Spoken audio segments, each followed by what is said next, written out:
Hello guys, welcome to the Underdogs Podcast in 2024, the most scuffed but the only English podcast for PCS. With me is Mongoose from League Rundown.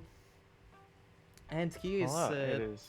and we are going to talk about the PCS rosters for 2024.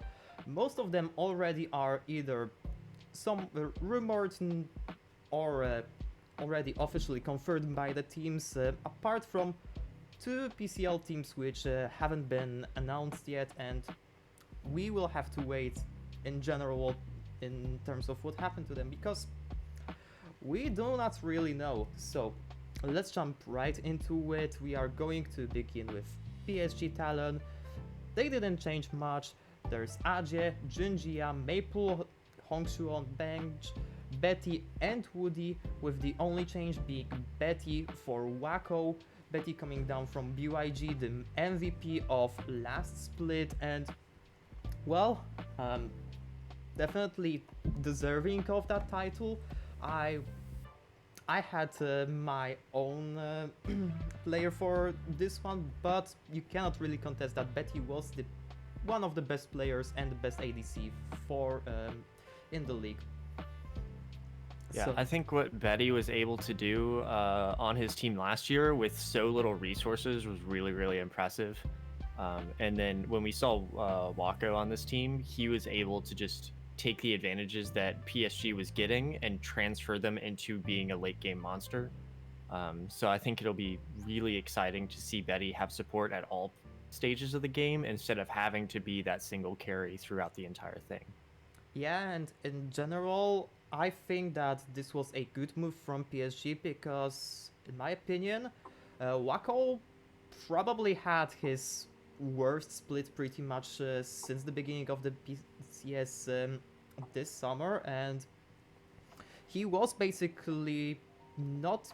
He tried to play somewhat safer, but it came out that he didn't really get these crazy highlight plays, but made most of the same mistakes.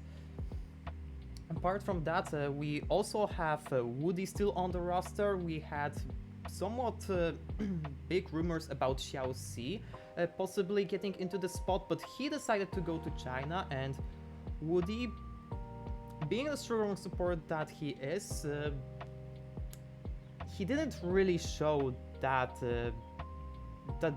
much good performances at Worlds. So I think that with him and with possibly Ade, those are the players that will be the weak links of this team. Yeah, I think that's like pretty right on the nose. Woody's probably a little bit like weaker than Aje for me. Just because I think Aje had like some performances at Worlds and was able to compete against that top level talent. In bot lane, I think you can sort of hide your support or hide your ADC depending on how good the rest of your team is. So I think it's harder for Aje to look good at Worlds than it would be for Woody. But I would like to see Woody step it up this year because there's going to be a lot of competition for PCS and the way the format's going to be going into playoffs. Yeah, the new format is definitely a very interesting thing. The best of threes with a twist, as it was said. We don't know what the twist is yet, but definitely the best of 3 format and the new playoffs format is huge for the region, and the addition of LJL, I think it will bridge somewhat the gap between what was the somewhat stumpy LCO games and the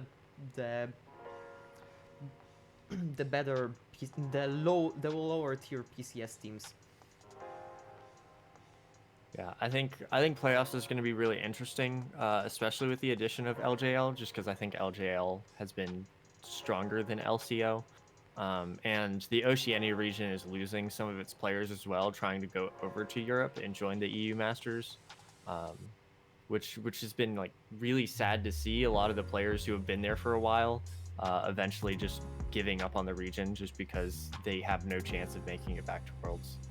Yeah, definitely one of the bigger moves into other regions than Europe is actually Daystar, who was the mid laner from Team Bliss, and he was the standout player in this roster. He is now a Live Sandbox Academy, or now Ferex Academy player, so this was definitely one of the biggest hits for the Oceanic region.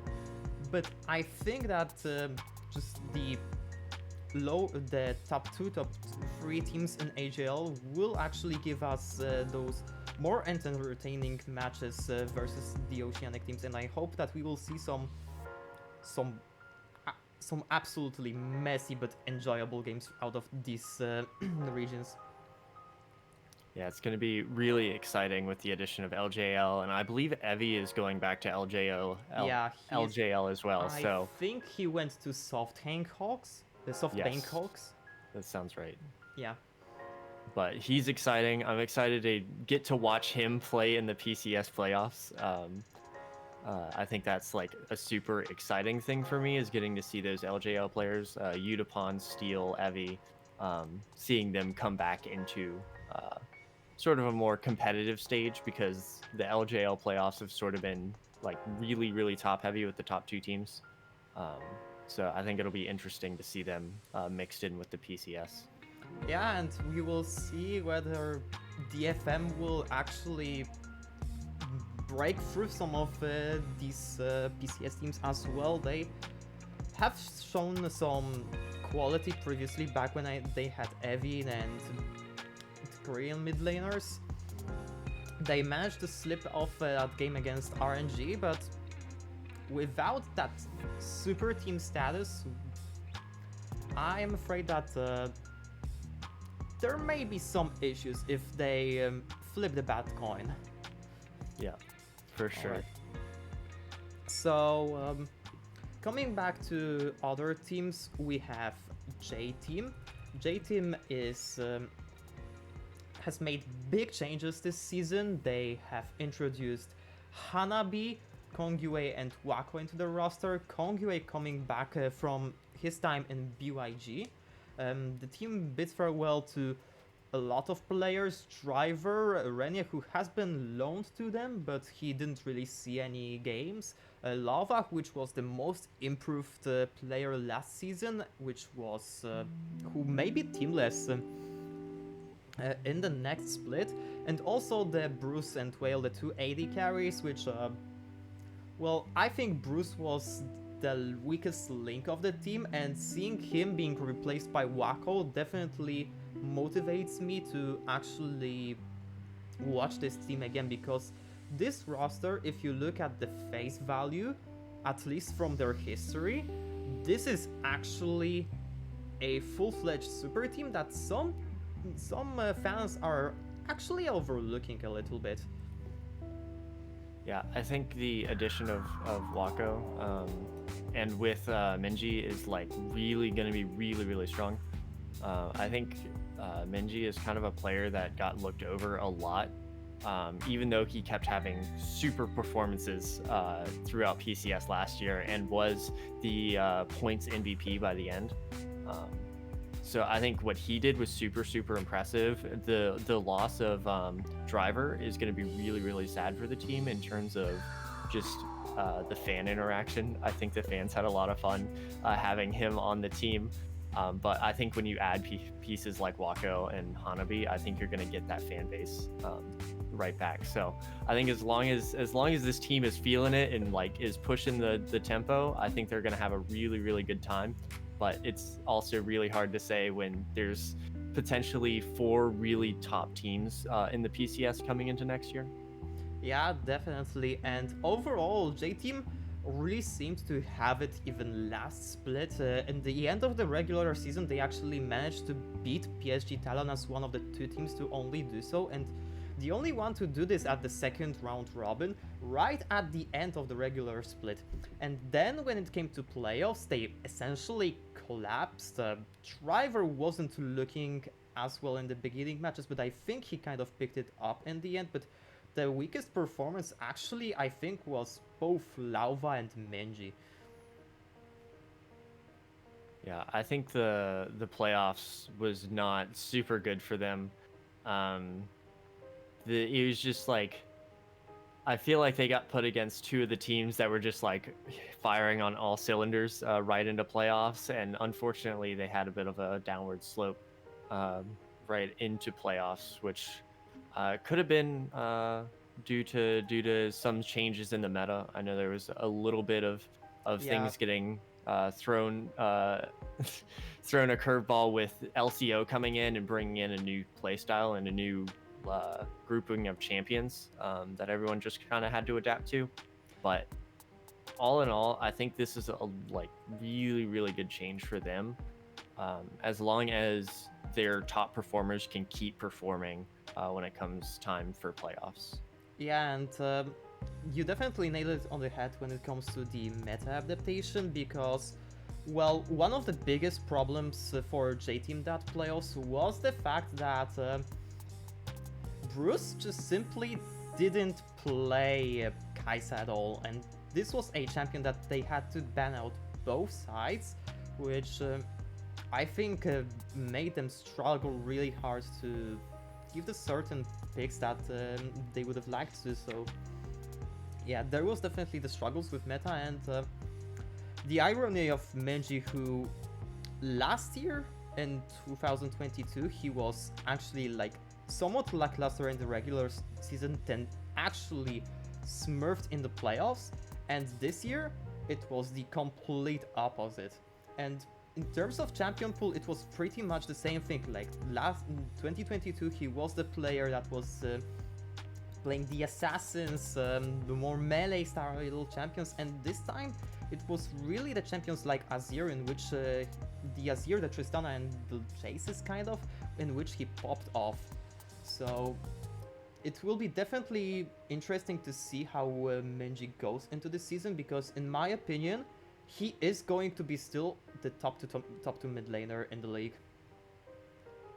Yeah, I think as well with a lot of the players that we might not see coming back, at least for spring, I think it's safe to say that he's going to be in that top two, at least top three spot.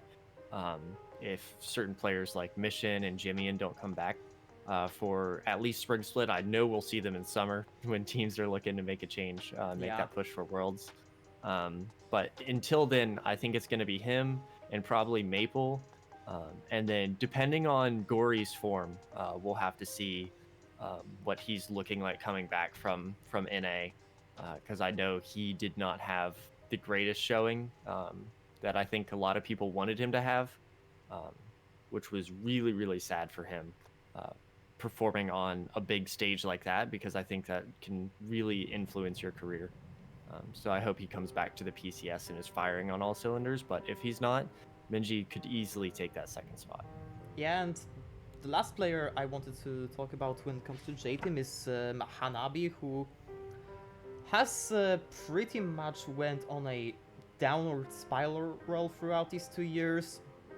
Back in 2022 spring, he was kind of 1v9ing the league by himself, and when he went to DCG, his form kind of collapsed. You didn't see that much in the statistics. His statistics are actually really good still, but when it comes to the eye test, when you see him team fighting, you can see that the decision making, maybe the synergy with the team, is a little bit off.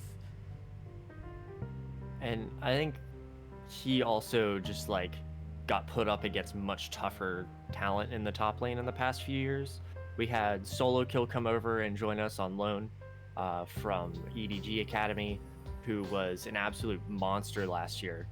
Probably the best top laner, at least individually, arguably with maybe a few others. But you also have Driver, who has been really good.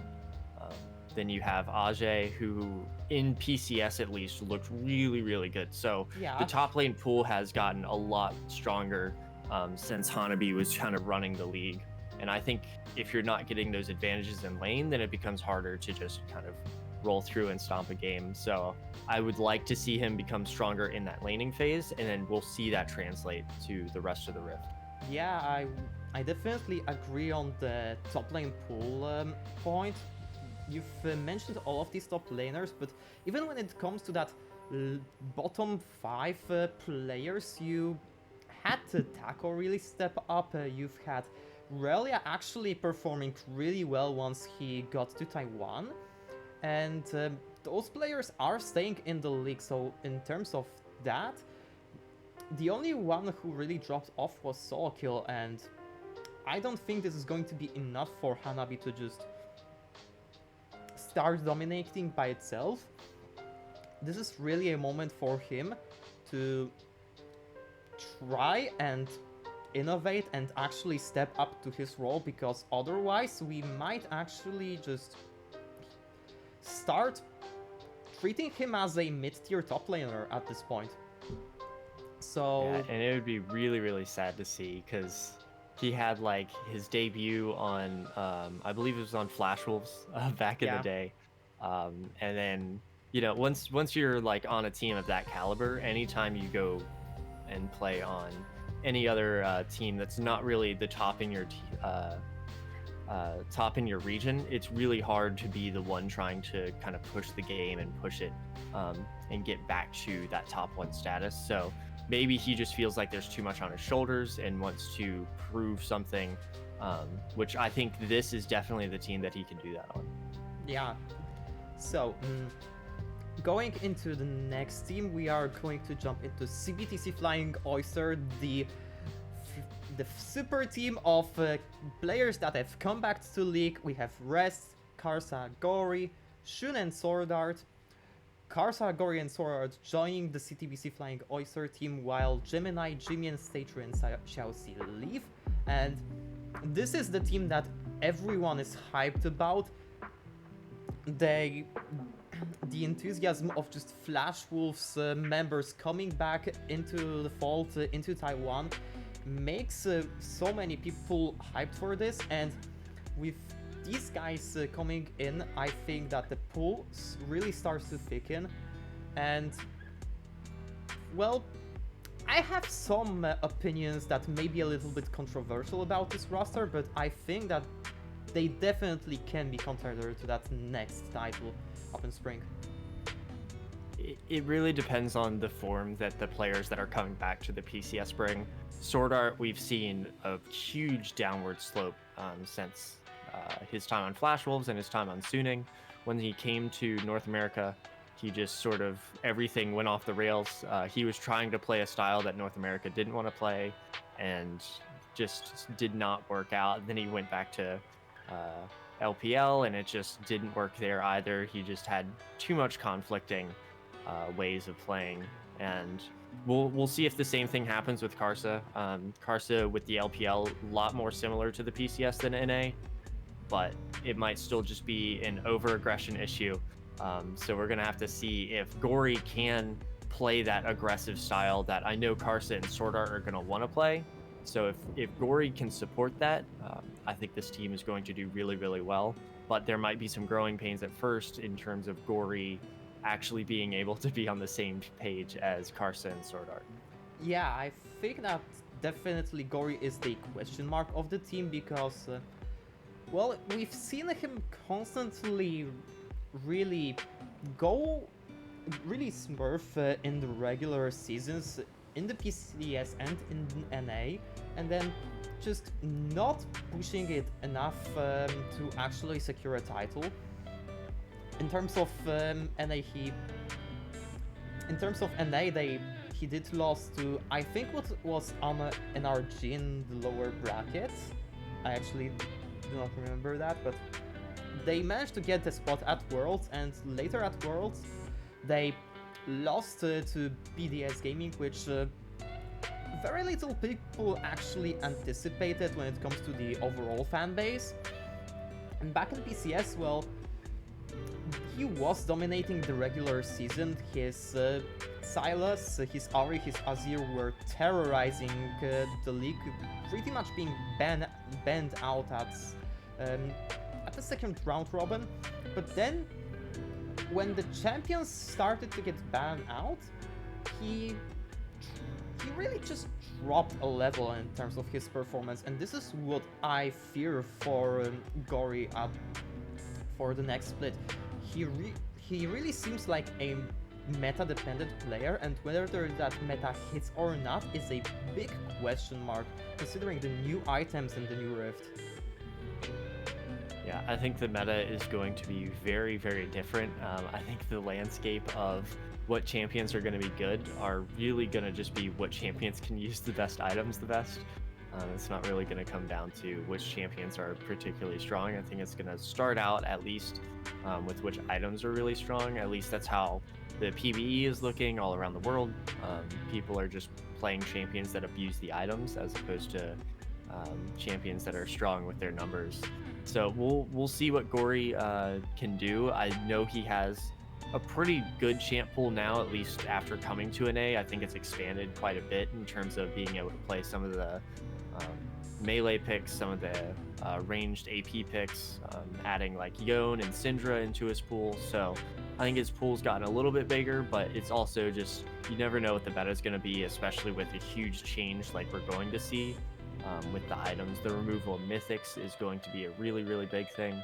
I think that's going to allow a lot of champions to come back into meta that were just gate-kept by that single mechanic. Yeah, and we cannot really overlook the members that actually stayed with the CFO for the split. Rest, he still had those little bits of the excellence that he had back when CFO actually managed to get the title, but apart from these little glimpses, it didn't really seem like he was actually putting the resistance where it needed to land. I think he could be the main perpetrator for the enormous lose streak that happened midway through summer, and I cannot really trust him anymore, because I was a hater of him back when PCS started, and when he converted me, he really converted me with those unusual picks that you don't see anymore from Rest. Yeah, I think we'll see. This new roster might give him a lot of leeway to play things that he has in the past, and just sit more on those comfort picks. And he just doesn't have to be the sole carry in some of the games now. With the addition of Karsa, with the addition of Gory, and even Sword Art, I think there's a lot more carry potential throughout the roster, as opposed to it just being either rest carries on something like a Kennen, or you hope that Jimian and Gemini can put something together, because as unfortunate as it was, the bot lane was not super stellar for them. Xiaoxi looked pretty good, but outside of that, I think it was just they didn't have people who you could just rely on to carry. I think there was a lot of sporadic performances where one person would pop off this game, and then it would be like kind of quiet the next game, and then someone else would pop off randomly. So I think with the addition of Karsa, the addition of Gory, the addition of Sword Art, you're looking to get some more of that consistency put into the roster, as opposed to those random pop-off performances. Yeah, and I agree with that as well. Like Shun, he had much hype back when he was emerging as a player, as a rookie, but he kind of stayed at that level of performance and didn't really step up since. I definitely think it is still good for CFO to stay with this player, but with him, you kind of have to accept that he isn't probably going to reach that high of a ceiling. Yeah. So It's sort of like the Damwon roster when they had Ghost. It was much more barrel roams everywhere, and helps out the top side of the map, which had Canyon, Showmaker, and Nuggery. And you just kind of leave Ghost down there and hope that he lives. And if the meta works out to be sort of that play style, I think this team is going to do a lot better. But if you are having to play more towards the bot side of the map, which we've seen in kind of the recent metas, I think it's going to become a little bit harder. But if they're able to just put Shun on an island and be like, good luck, put on something like Ashe or Varus, or even like Ezreal, and Sword Art can run around the map and go crazy, I think this roster is going to do a lot better. But if they're going to have to rely on Shun, he's going to have to step up in a big way and fill in some big shoes, because there is going to be a lot of pressure on this roster um, to perform and to make it to Worlds, because you don't build a roster with huge names that everyone knows in the PCS and outside of the PCS, and not expect to perform. Yeah, and so we will transition into the next team, which I think will is the last confirmed roster that that should contest the top 4 spots. We do not have the Frank roster yet. We only have the rumors. But in terms of Beyond Gaming, they are here. We know the roster. It is Driver, Husha, 1116, Fang, and Stay True. And well, I am a big fan of Fang, but I am a big fan of Driver, but not so much of the other players. I know some players are definitely hyped for Husha's comeback. I know that some people still live by the Rise highlight of 1116, and well, Stage 3 exists. He, like most of the supports in the league, so I don't think he is going to be a standout player or in a positive or a negative sense, but we should really look at the top, the jungle and the ADC to try and step up, because I think that in this roster, Fang may have a little bit more room to actually play those carry champions and just not sit on the weak side Varus all the time. I think with the addition of Husha, now we haven't seen him in a year. He was kind of riding the bench at PSG behind Junjia. I think with the addition of him, hopefully he comes back to the form that he was at on Beyond Gaming, because he took this roster, or he took Beyond Gaming to a whole nother level when he was playing and was making a lot of the proactive plays across the map. And then if Driver can play how he was in the regular season of Summer, I think this roster is going to look really, really strong, where you can play top side or bot side. Mid is going to be a huge question mark, because, again, don't know what the meta is going to be. He is super, super meta reliant in terms of if Rise is meta, if it's going to be banned, or if he can play it. And then he also just has to figure out some other champions that he can play. Husha has a pretty good champ pool. Driver has a pretty good champ pool. And then Fang it's an ADC. There's not much that you can really go wrong with playing ADC outside of a few picks. And then support is also, we didn't see him at all last year. We saw Shalcy pretty much stay on the Rift over him.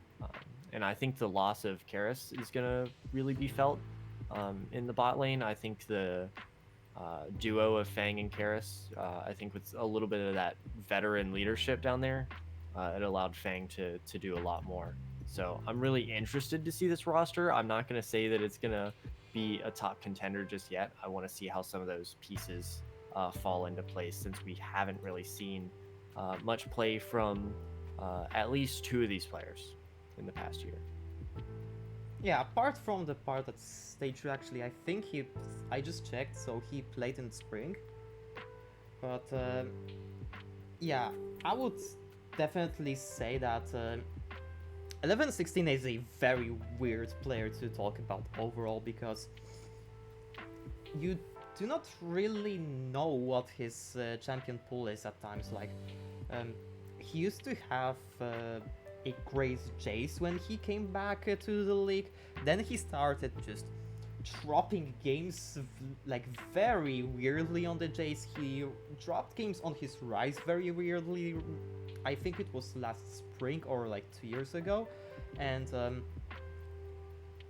I honestly do not know what to think about this player, except for the fact that he is mid to the definition of mid. He is in the middle of the pack, he is in the mid lane, and I do not care for this player anymore. I simply just do not care about this player anymore. I think this could be one of the rosters that looks to pick up one of those mid laners in at least in the summer, if not earlier, with Jimmy and Mission still being question marks in terms of having a roster for next year. So I think if either of those players are up, Beyond Gaming should be looking to grab one of them. I think it would be a huge upgrade for their team in terms of just getting some of that consistency. And that's like one of the biggest things when you have the pieces is you just need other people who are consistently going to not lose lane, not lose you the game. And I think that would be really, really good, especially with this top side that they have. Husha Driver, people should be excited for, but 1116, I don't really know what he's going to look like, and that's pretty terrifying when that's your mid laner that you're not sure if he's going to win you the game, lose you the game, or not have an impact at all. Yeah. And just mentioning what you have said before, I also think that Keres retiring is a huge hit for both BYG and the league, because he really had a resurgence in the organization, and it is just simply a shame that he decided to not compete anymore. But I wish Keres I wish luck to Keres overall on his next. I just wish him luck. Whatever. Welcome to the most scuffed podcast. Let's just go to another team and forget that this happened. Frank Esports. When it comes to Jimian, I have the rumor that Gemini and Jimian are going to Frank. When it comes to Gemini, there are multiple cases of people reporting it, but when it comes to Jimian, I was actually the only one who received that news, and this makes me somewhat reluctant to accept this as a fact that Jimian is a Frank Esports mid laner. So for everyone watching this and just not looking at the thumbnails, this is a huge question mark whether Jimin actually is going to be in Frank. And even if he joins, it is a little bit of a question mark whether he will be the full-timer on Frank or whether he will share time with Pretender. When it comes to the other parts of the squad, we know that Solo Kill is no longer under the loan from EDG, and it is said that Jank and Curtis are going to be the top laners. As far as I saw, Jank is actually labeled as Frank's top laner in the leaked Champions Queue footage. So we can pretty much treat that move as factual. We do not know much more about Curtis yet. This is still from Doggy's stream, where, yeah, this is pretty much the only source we know about Curtis specifically. And when it comes to the bot lane, it does seem like it will stay the same. It will be still Eminem and Kaiwing, and you cannot really get a better Hong Kong bot lane when it comes to players from the region. But Frank has done the unthinkable at this point. They did introduce at least Taiwanese jungler into their ranks, and who knows whether they will actually grasp for some more. So yeah, Jank, Gemini, Eminem, and Kaiwing, this seems like a strong core, but is it really worthy that top 4 spot?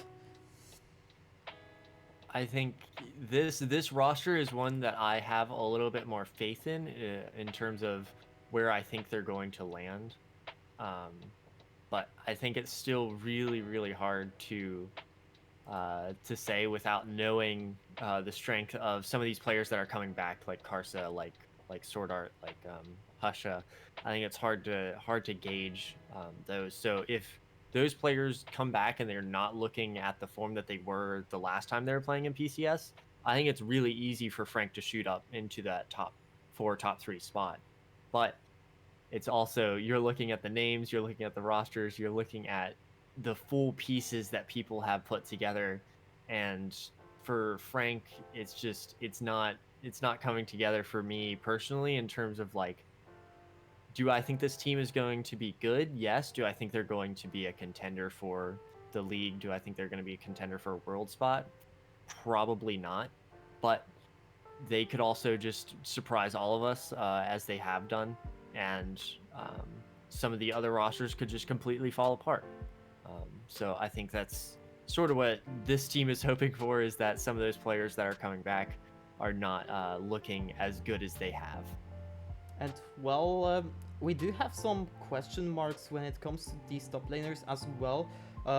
Not many has definitely looked at the PCL, where Jiang played under the Nate A team, which did go far into PCL playoffs, but ultimately lost to, I think it was PSG Academy in the lower bracket, and he is going to be a big question mark, definitely, whether he will be actually able to step up to those solo kill and YSKM figures in Frank. And my guess is that no, I don't think he really will be able. When it comes to Curtis, if he actually joins, he has been a player that has been consistently either at low tier teams in the PCS, or at academies, or on the bench, or recently on in NLDL in Fun Plus Blaze, and he hasn't been the player that has been really talked about in the LDLC, compared to, for example, Solo Kill, who had the hype from EDG. So we will probably see the top lane becoming an actual weakness for Frank this split. Unless they can get Solo Kill back on loan, because EDG does have Ale re-signed for this next year, so it just depends on if they're looking to transition him into the team, if they're looking to give him some time, depending. But if they're just happy with how Ale is working out, we could see Solo Kill come back on loan. If not spring, then for summer, as long as EDG is happy with how their top lane situation is working out. But I suspect, since it has not already happened, that it probably won't happen this year. Yeah, I think EDG is looking to retain that. I think that the rosters are already locked. So unless EDG anticipated to drop Solo Kill midway through the Masia Cup, I don't think we should expect Solo Kill coming back to Frank. Because, well, the Masia Cup did just end, and the rosters are already locked. So by that logic, I think it's already Jiang and maybe Curtis. The other parts of this team which will be interesting, we kind of skipped over Jimian when it comes to talking about CTBC, and I think he really did step up towards playoffs, because before playoffs he wasn't really player with the X factor, but he really managed to impress me when that when the bracket stage went on, and he actually was a big part of the 2 win games against PSG. So I wonder whether he will be at Frank, and how much will he be able to actually elevate this team, and how he match up, because when it comes to Pretender, I am a massive fanboy of Pretender, and I think that he has been somewhat misused the last split, because he definitely did not feel well piloting these utility engaged champions such as Annie and Nico, and I think that he can be really good and stable DPS player like Jimian was in the regular season. But maybe Jimian is actually just matching up better with these more engaging picks, so I definitely cannot wait to see Frank's official roster. Whether it will be in the week 1 or somewhat earlier, we will see. But this will be definitely a big factor when it comes to that particular team. Yeah, I think it's just exciting what the potential could be for the roster, but without really knowing, it's hard to tell and hard to really put them where I think they're going to land. Yeah. So I guess going into the next team, we have Deep Cross Gaming, who managed to assemble a pretty much the young squad in terms of the PCS talent. We have Taco in jungle, we have 665, we have Chris Kata in the mid lane, who actually role swapped from ADC to mid lane. We have Tide in the AD carry position and Orca on support, and Chris Kata's lane swapping is definitely a huge surprise for people who watched the PCS over the years, because well, you do not really just see lane swaps that often, especially these kinds of lane swaps from ADC to mid lane. So it will be definitely exciting to see how Chris Kata performs, because as an ADC, I like to call him the Shadow of Shun, but last split I think he actually slightly overshadowed him. And I think it's also really interesting having a ADC switch to mid lane, because there are a few ADCs that you can play in mid lane. We see Tristana, we see Lucian from time to time, those two. And then we also saw things popping up that were counter picks, like into the LeBlanc, we saw the Kaisa popping up. So I think that's also going to be something interesting to keep an eye on, depending on if they do want to pick those flex picks and use them as that. So it'll be interesting to see him switch, but the bigger concern comes with, is he going to be able to play into players like Gory or Maple or 1116 or Minji? So it's going to be, can he make that break? Can he crack through that upper echelon of mid laners, or is he just going to sort of be a placeholder until this team can finally get someone else next year and potentially trade him off? So we'll see how he works out, but I'm not sure exactly what it's going to look like, but it is really, really exciting, and it's definitely going to make me watch a few games. Yeah. And in terms of the overall squad, I think that DCG actually made a very good job in actually collecting the raw talent when it comes to players. Even though in some cases this talent is not refined, as in it is the case for 665, as it is for Tide slightly, because of his... I think he is slightly limited in terms of champion pool. I think Orca has been relatively the best support when it comes to that young generation in the PCS. So I think that despite this roster seemingly being really budget, I think DCG has made a really good job in actually getting good players with that budget. I think they did a really good job at taking what Hellpigs had and just getting the best pieces of that for themselves, and then retaining 665 was really, really good.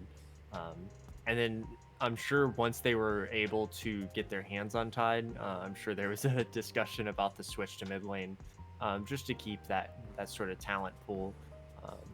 And then Orca, as you said, has been really, really good, and I am excited to see him with this roster that's, I wouldn't say it's necessarily better than last year, but I think they have the talent to get to that next step, just because of how much young talent they have on the roster. So I think there's a lot of room for all of these players to grow. Yeah, man, so far, without really much head-to-head record against the PCL teams and against West Point, I think that they are the favorites for the 6th place spot. But I am definitely not... I definitely don't really see them going into that top 5. the playoff. I don't think that playoffs is really. Wait, is playoffs top 6 or top 5 actually? I don't remember. I may Um, actually. I may I think it's actually. probably top 6, but Yeah, I think I'm it is not too Yeah, sure. I actually think it is top 6 because it was an uneven number. Yeah. Yeah, my bad. But I definitely think that they are the favorites to fight over that last playoff spot. But when it comes to really pushing forward, I think that they may be the team that actually may lose to the likes of a LJL if they advance, because unless unless 665 actually stays on his high point instead of just being the absolute roller coaster in terms of his performance, unless Tide really expands beyond his solution, because I think that Tide and Ice 8 strength was definitely the Lucian Nami combo. I think if they do not push beyond that, I would fear for them. I would just simply fear for them because Taco and possibly Chris Kata is just not enough in my opinion. And the Lucian is going to be such a like good ban, because as I said earlier, they do have the ADC swapping to mid lane, so you're kind of taking the chance of them being able to flex it between the two away. Um, so I think it just becomes harder for that to be a staple for this team, because they maybe get it once early, and then if it does really really well, then people are just going to start banning it. Because unfortunately, some of these players do fall really, really hard if they get target banned, in terms of just how good they're going to be, and Tide definitely falls into that category. Oh well, we do have two bans against DCG then that are must-haves. We have the Lucian against the mid AD carry, and we do have the tackled Darius, which well, it has seen some losses in the PCS, but I think that in those lower tier matchups, I think it is going to be still really dangerous. And I think Taco has been. I think Taco is a little bit undertalked in terms of top laners, but I think that he's going to be the stable carry for this team, and it is really up to other players to step up in terms of this. Yeah, I think this roster is going to really have a rough time in spring, and then hopefully come summer, they're able to hit a stride. But I think spring for them is just going to be a lot of learning, especially with the lane swap and just everything coming into the PCS. I think there's a lot of pieces that have moved around in an exciting way, but also in a way where it makes cracking into that playoff position really, really hard. Yeah. And speaking of teams that have the ambitions to knock on that playoff door, we have Westpoint Esports, the newsflash announced roster of Relia, Renier, Nully and then Agrona. Nully will be probably the starter, Cheng9 and Chaz. So we have Renier and Cheng9 joining the team and Prage leaving the team. 665 has gone back from the loan back to DCG, and well, they do they know they have the known quantities in my opinion, because when it comes to really those star players, it was the top side. Relia, 665 and Nully were really the core of this team that really pushed them forward. Without 665, Renier will definitely have to step up, but I think that the top mid lane will definitely be a competition towards the DCG roster, and I think that we shouldn't really sleep on the Filipino organization. I think last year they definitely surprised me, and the roster that they had last year wasn't necessarily fantastic in terms of strength, but We did get to see them play against one of the LCO representatives, the top LCO representative, and they looked really, really strong. So I think just adding these pieces might make them a little bit stronger, but still, I don't unfortunately see them doing anything too surprising. Cracking playoffs for this team is probably the goal and getting into playoffs, but I think much past that, it would just be sort of unrealistic for this team, unfortunately, with everything that's happened with the PCS and also the addition of LJL. I think it's going to be a lot harder for them come playoffs to really make a deep run. But if they surprise me again this year and do even more than they did last year, then I am all for it. But unfortunately, I think the ceiling for this team is not super high. Yeah, it does seem like the super high ceiling really does only affect, I think, Relia, because when he actually came to Taiwan, I think it was somewhere in between week 4 and 5, the whole team dynamic really changed from being centered around 665, more around 665, more towards the top and the mid lanes.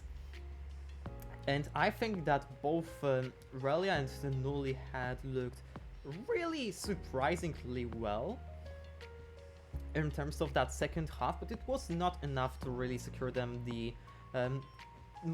it wasn't enough to secure them much more than the exec for 7th spot. And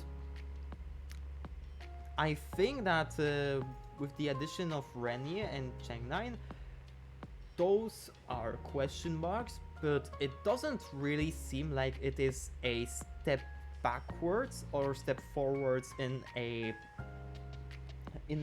convincing sense. I think Renier will pretty much look like 665, maybe a little more consistent, knowing that he has been on the bench at teams like J-Team and BYG. I definitely think that teams have seen some potential in him. We will see if he performs on that. And when it comes to Cheng9, he has been a player which has recently popped into the LSC, the Academic League, and he has been part of that upper echelon of teams, but he is pretty much a question mark for me. I think the ADC pool as well in PCS is really pretty good. You have Betty, Shun, Fang,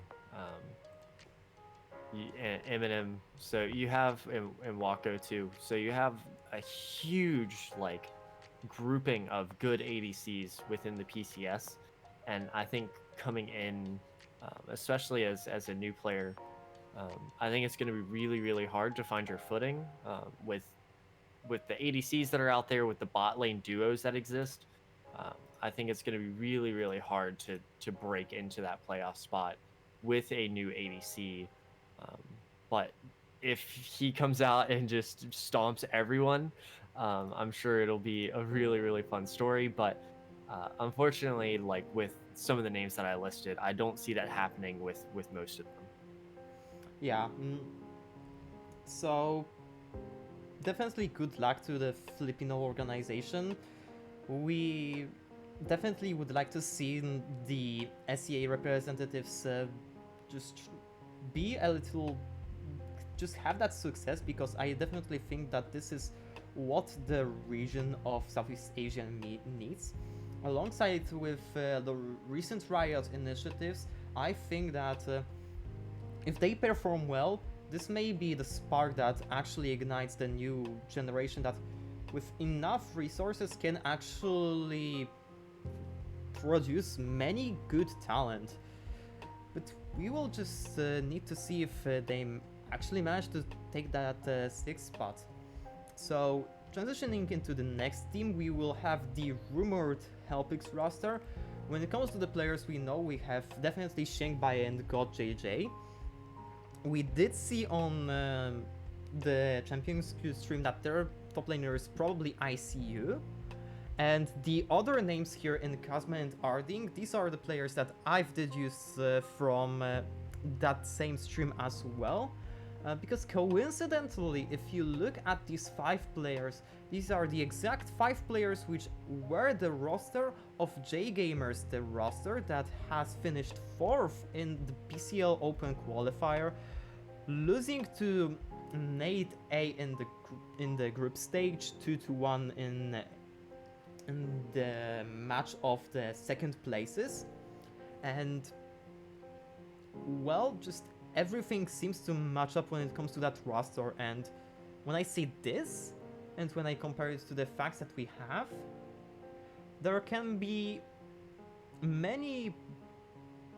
You can start kind of theory making a little bit, because if those are the teams that lost to both PSG Academy and Nate 9-5-7, this is actually looking like a 10th place contender, and this is going to be somewhat of a downgrade from the last split.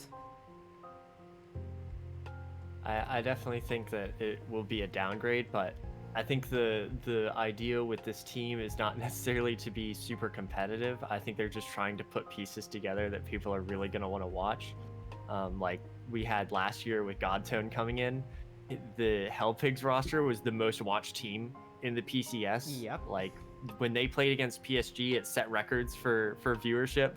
So I think they're just trying to boost the amount of people that are trying to watch their games and get a lot of that, a lot of the older fan base to feel nostalgic for some of the players that they're bringing back, because they are bringing back a very, very old roster. So it's funny going from West Point to this roster, since it's going to be that super, super young roster, and then now we're going to have this roster who's a bit older.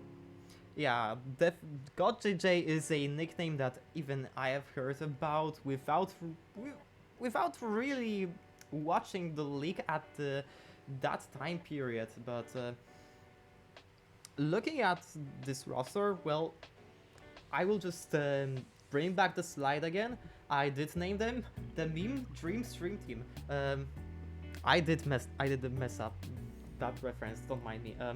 But this was definitely the team that is focused on bringing in the viewership, and I think as long as they stay competitive, it will be a plus value for the league. Nonetheless, if they actually finish 10th, as long as these players stay in the roster, I hope Godtone actually plays some games.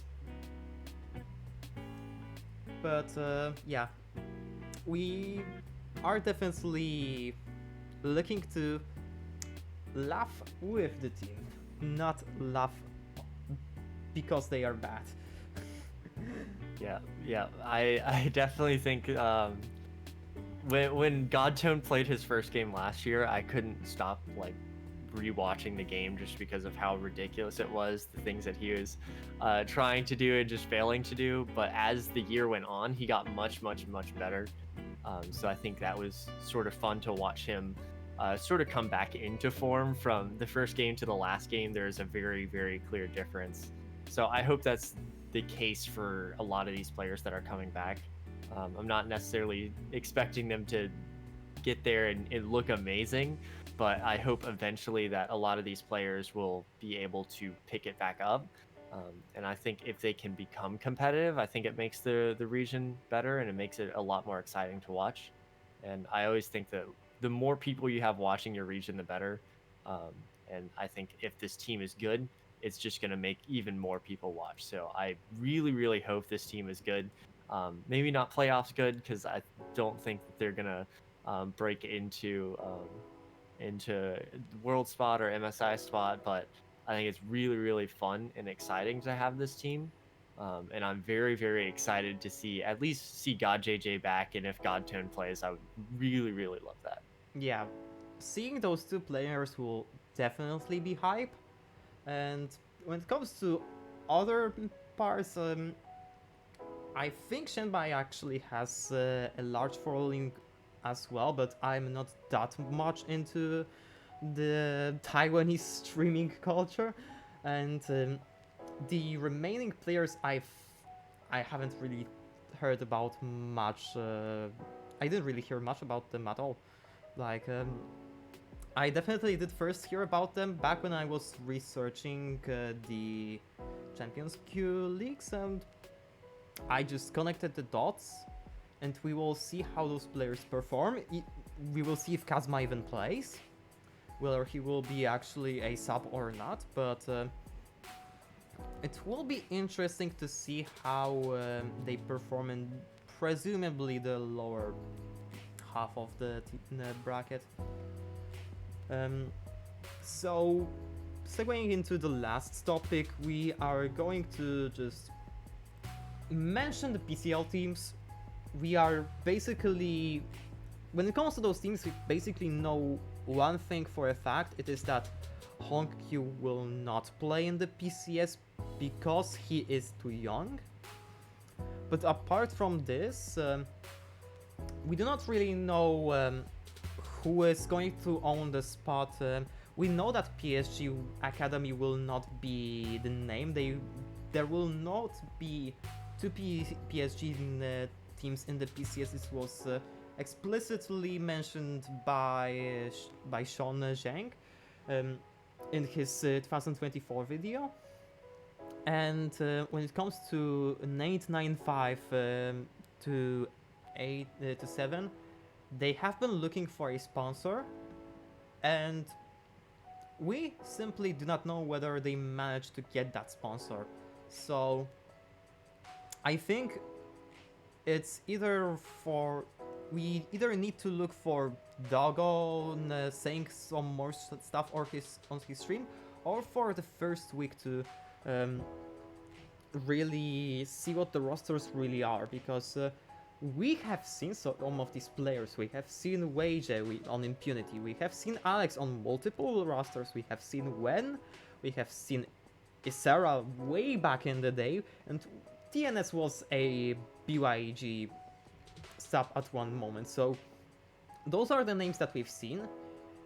These rosters should presumably be better than the Helpix roster if they stay as they are, but otherwise the matches will really tell if we will have like 3 tiers or 4 tiers in the PCS. Yeah, I think if you're one of those lower teams that's sort of on a budget, I think it's just don't be worse than Hellpigs. I think that's sort of what teams are hoping for. But I mean, we saw last year Hellpigs had such a good resurgence from how they started. So I think anything can happen with those lower tier teams. I think there's always one that's going to surprise everyone and just start doing really well. So hopefully one of these teams can put it together and sort of have one of those miracle runs. But it's going to be really hard this year for any of these budget rosters to push into that playoff spot. Yeah, all right. I think this is going to be it for this episode then. We did mention all of the news so far about PCS, including some of the lesser known ones from my PCS roster sheet. If you are interested in seeing that PCS roster sheet, it is always pinned on my Twitter profile. It will be linked down below in the description. So if you are interested in seeing the newest news about the rosters, and later on in the split some power rankings from the following episodes of the Underdogs Podcast, make sure to take a look here. And I will see you in the next episode. I'm in Meander. This was Mongoose from the League Rundown. I will link their podcast in the description as well. And we will see you in the next episode. Goodbye. Bye.